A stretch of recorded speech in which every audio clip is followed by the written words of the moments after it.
Everybody, Manny here once again. Welcome to DFS Zone, your source for daily fantasy sport lineup advice for the NFL and NBA. Got another video for you guys today. We're going to discuss the best possible plays for us in the tight end and defense for Week 7 of the NFL. But before I get started with the video, like always, guys, I appreciate you guys drop a like. And if you're new to the channel and have not as of yet subscribed to the DFS Zone community, please do so down below. Make sure you click on that red subscribe button on the right-hand side of it. You have that little bell icon. Make sure you click on that. Make sure you turn that on. This way you don't miss out on any of my NFL or NBA lineup advice videos or live shows. With that being said, let me just get right into it. Tight ends, man. This week, we have a couple. First things first, like always, man, I always like to go over my plays from the week prior. So my tight ends last week, I gave you guys 3 tight ends last week. I gave you Mr. Cameron Brate. He got 8 fantasy points. Austin Hooper has 17.6 fantasy points, and CJ Uzomah put up 8.4 fantasy points. And then I also gave you as a cash play my man David Njoku, who had 15 fantasy points. So my tight ends did very, very well last week. Every one of the ones that I discussed. I think that's when you can get that kind of fantasy point production from tight ends, you'll be very happy. I'm happy with just getting 8 to 10, but when you can get 17 or 15 or anything above 9, that is pretty darn good for that week. So let's see what this week's brings us. I only have really 2 tight ends I really like this week. I like one of the stud guys. Obviously, he's going to probably be a little highly owned. If you're going to target tight ends this week, you got to go with Zack Kurtz. I mean, good matchup. Not so much a good matchup. It's just that he's just so good, and he's such a big part of the offense for Philadelphia as far as him and Carson Wentz together. They definitely need him to get some touches, and I just can't see how anybody's going to really stop that as far as him getting some balls thrown to him. So I'm gearing up on Zack Kurtz. I like the whole matchup. 7,500 here. He's 7,100 on DK. As you can see, he's averaging 80 yards per game receiving. That's a tight end. He comes in 15th in the NFL in receiving yards and #1 tight end in that top 15. He's the top tight end in that receiving group. So we know he is definitely one. We knew going into the season he was one of the top 5 tight ends in the NFL. But he's been spectacular, man. Spectacular. Last 3 games, you can see here, over 14 fantasy points per game, 16, 22, and pretty much a 14 spot here. And look at the targets: 9 and 7, 11 and 10, 14 and 10, 10 and 5. A little bit of a downer here. He didn't connect on 5, but pretty consistent as far as catch percentage.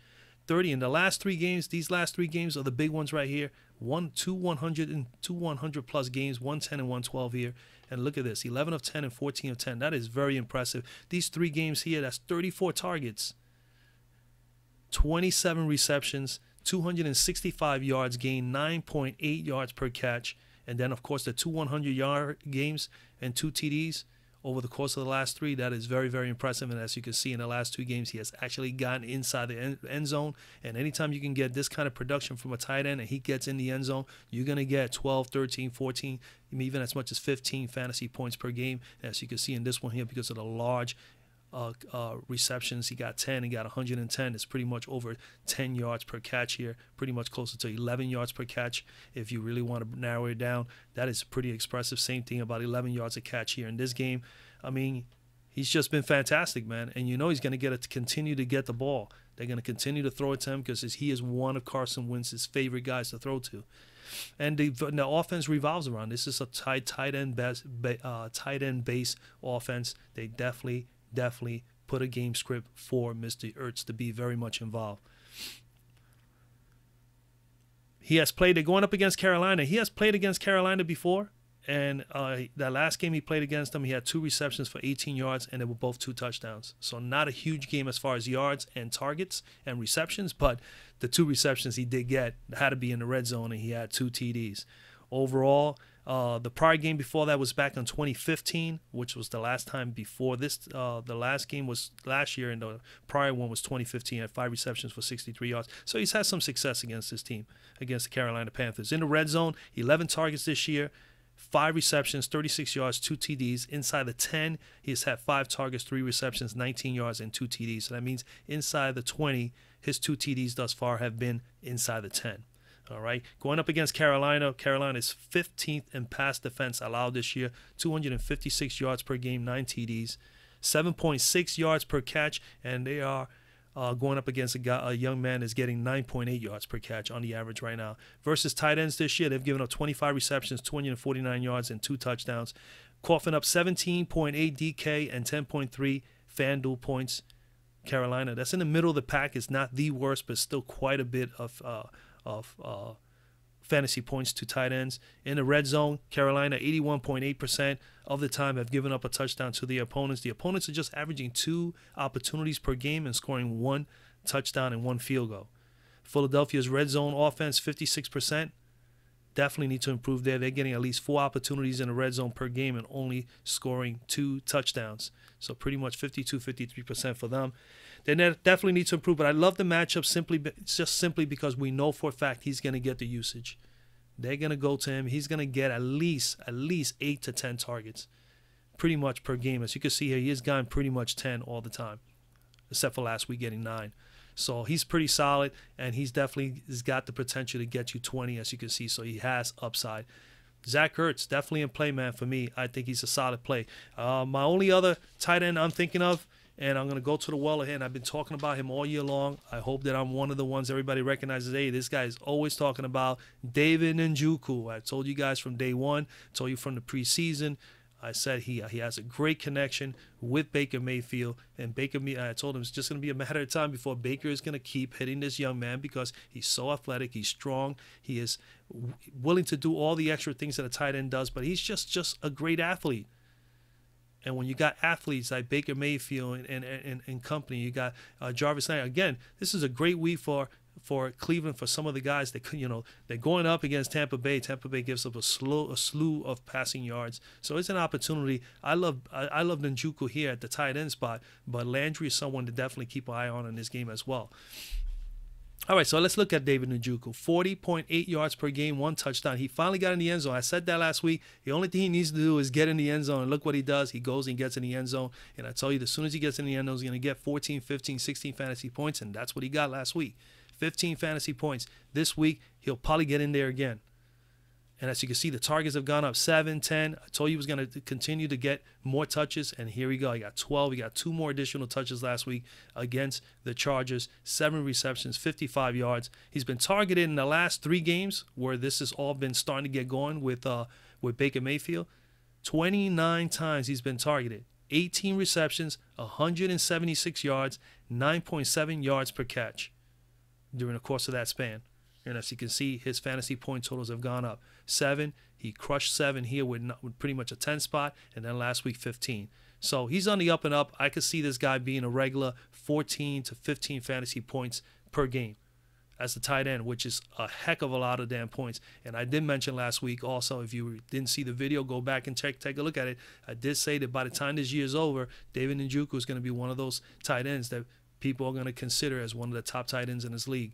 And it's all due to the fact also not only because of the way the offense has been built, but also because of the quarterback, Baker Mayfield. So again, sometimes just the quarterback play and whom is throwing you that ball and what kind of relationship and connection you have with them can get you to a whole nother level. In the red zone, he's had only 2 targets, but he's had 1 reception, 1 yard, 1 TD. All right. Cleveland's pass offense is 229 yards per game, is up there. Tampa Bay, 31st in passing defense, 356 yards per game, giving up 16 TDs. The 16 TDs is tied for the most in the NFL right now. That's a lot of touchdowns given up.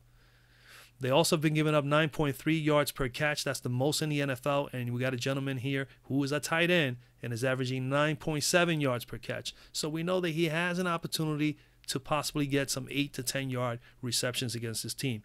30th in the receiving yards allowed this year. They're 30th in the league, so they're 31st in pass defense, and 30th in receiving yards allowed against receivers. Tampa Bay receivers have been pounding them. 366 yards per game, 12.1 yards per catch. Again, possibly a play there, Mr. Landry or Mr. Callaway. 12.1 yards per catch is 9th most in the NFL. Versus tight ends, as far as fantasy point totals, 36 receptions, 486 yards. The tight ends have been tearing them up. 3 TDs, 21.1 DK, and 16.9 Fanduel fantasy points given up to tight ends. That's the worst in the NFL. That's the most given up to tight ends in the NFL. And they've given up 3 TDs. I can see Mr. Njoku probably getting one this weekend. Red zone defense, 93.7% of the time the opposition have scored on Tampa Bay. Tampa Bay's been giving up 3.5 opportunities per game, and the opponents have taken advantage of it 3 times. 3 TDs out of 3.5 opportunities. That is really, really something else, man. Really, really something else. And that's where I'm at, man. That's where I'm at. I love David Njoku, and I love Mr. Zack Kurtz. I'm only giving you 2. There may be a 3rd tight end there come by Saturday. But at the moment, I really, really just like those 2 guys going into this actual slate. Defense, I got 2 defenses as well. Don't have 3, man. I really am targeting 2, maybe possibly a 3rd one. But my first choice is definitely I'm going to go. I like Baltimore. I'm going back to the well on Baltimore here. 3,400. And what is not to like about Baltimore, man? They're the #1 defense in the NFL. Total defense at #1, 270.8 yards per game given up, 12.8 points allowed per game against opposition. And in the last 2 games, they're pretty much given up 0, 12, 14, 14. So pretty much in the last 4 games, pretty much about 13 points per game. They have 16 sacks in the last 2 games. They just got 11 last week alone. Gave up only 1 big game all year, and that was to Cincinnati with the 34 points they allowed to Cincinnati. They didn't get any additional fantasy points here. They actually lost a point. 22 total sacks is #1 in the NFL. That's the one area that they're strong in, and they do have 5 interceptions and 1 fumble recovery. But nonetheless, the sacks and just the way they've just been holding teams down, being the #1 defense, I think they're #3 against the rush and #4 against the pass.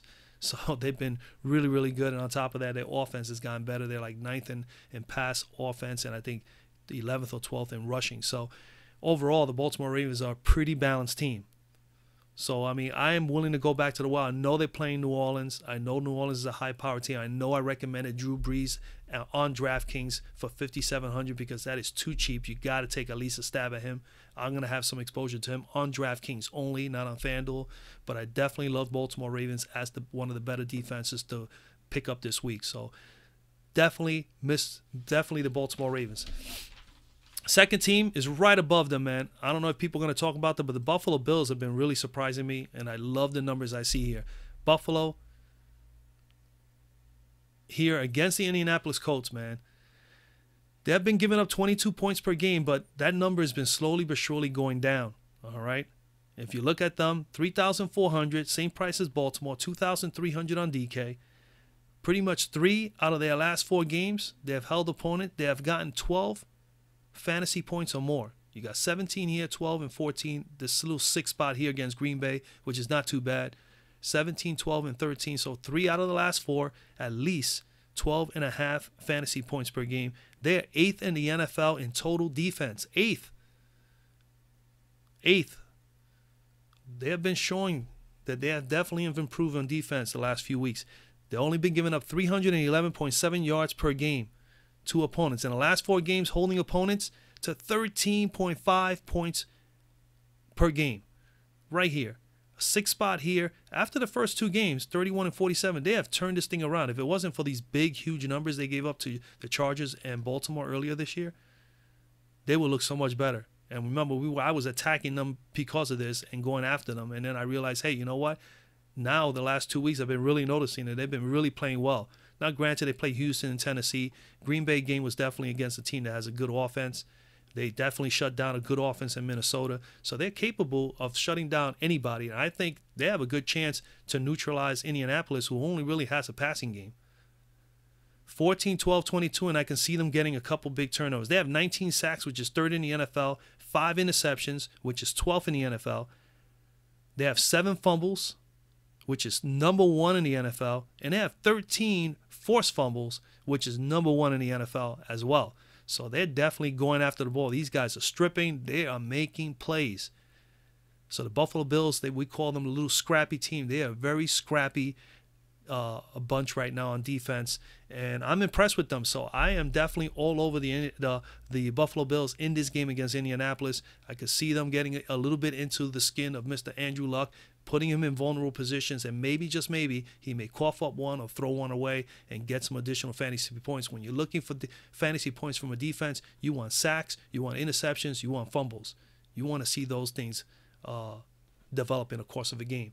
So again, 2 plays this week: Baltimore, Buffalo. They're both 3,400. Solid plays. I think one is 2,200 and 2,300 respectively on DK. Both playable on both platforms. That's pretty much it, guys. Those are the teams if I decide on anything else, if I see anything else over the next day or two, when we get together Saturday night, I will discuss it even further. But I think those are the best 2 defenses that you can get some value on. And not only that, they're not the most expensive ones on the list this week. The Rams at 5,000, man. I'd rather save $1,600, man, and take one of those 2 teams. And, you know, hey, if I could get 8 points out of them, 9 points out of them, I'll be happy. All right, guys, that's basically it, man. So that's the tight ends and defenses for this week, man. Again, drop a like on the video. If you're new to the channel, again, subscribe down below. Become part of the DFS community. NBA videos all year long throughout the whole entire NBA season. I will be starting live shows for the NBA possibly next week, Monday or Tuesday. I'm going to look at the schedule, but I believe I definitely will start next week. And don't forget, the NFL live show is this Saturday, 7 p.m. right here at DFS Zone, right here on YouTube. With that, that is basically it. Have a great night. I'll see you guys on the next video.